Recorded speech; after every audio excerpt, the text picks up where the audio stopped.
Les Madrilènes, ils sont obsédés par le FC Barcelone, hein. C'est ce qu'on disait. Maintenant, guettez les déclarations de notre président.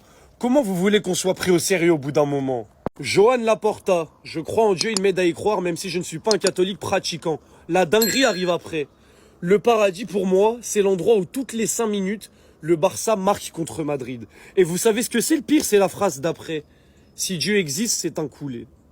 Mais gros, mais qu'est-ce qui t'a pris? Mais t'es un grand fou. Il a dit si Dieu existe, c'est un coulé. Mais Laporta, t'es en train de perdre la tête, gros. Qu'est-ce qui te prend? Supplément, ça lui pose des questions sur le point financier. La meilleure réponse qu'il trouve à donner, c'est je préfère le sexe à l'argent.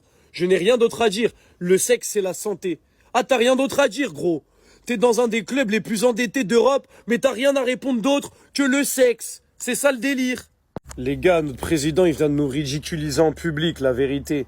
Les deux déclarations, là, surtout celle-là, c'est trop une dinguerie. Et après, quand les Madrilènes, ils vont dire, mais les Barcelonais, leur seule obsession, c'est le Real Madrid, etc. Ils n'ont pas d'autres ambitions que de nous marquer des buts. Vous voulez qu'on leur réponde quoi? Théma, le président, il a dit quoi? Je suis comme un ouf. Laporta, tu nous as ridiculisés. Là, tu nous as vraiment ridiculisés. J'ai vu les déclarations de Laporta hier, il a tellement raconté de bêtises que j'ai cru que c'était faux, les gars. Rassurez-moi, ces déclarations, elles sortent d'où?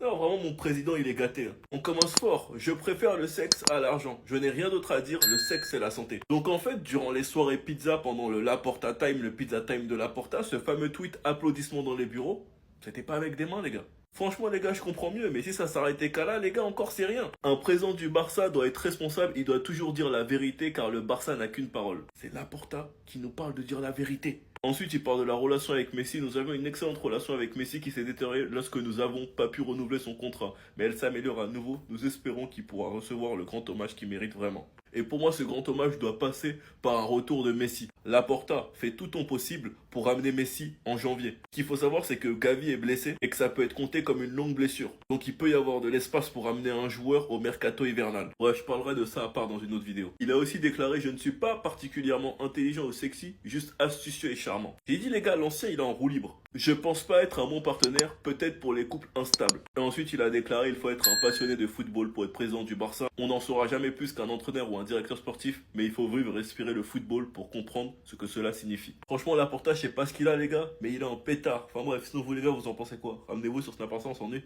Un des signes de la trêve internationale, les déclarations de Juan Laporta. Je préfère le sexe à l'argent, je n'ai rien d'autre à dire. En mode, il a pas à justifier. Je ne suis pas particulièrement intelligent ou sexy, juste astucieux et charmant. Il y a un mois, le club s'est séparé de son directeur de communication. Les choses vont changer positivement maintenant.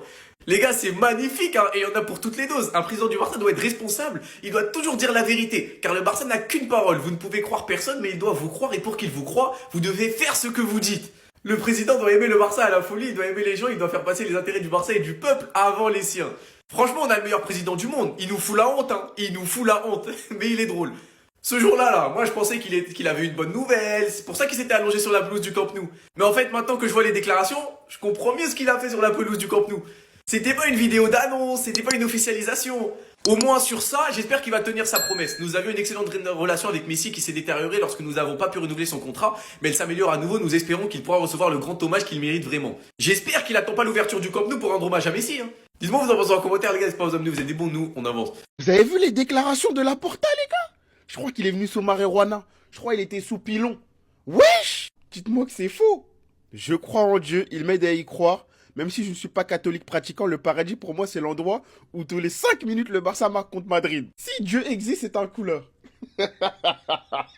C'est une dinguerie de dire ça. Les gars, je vais pas lire. Lisez. Mais, les gars, pourquoi?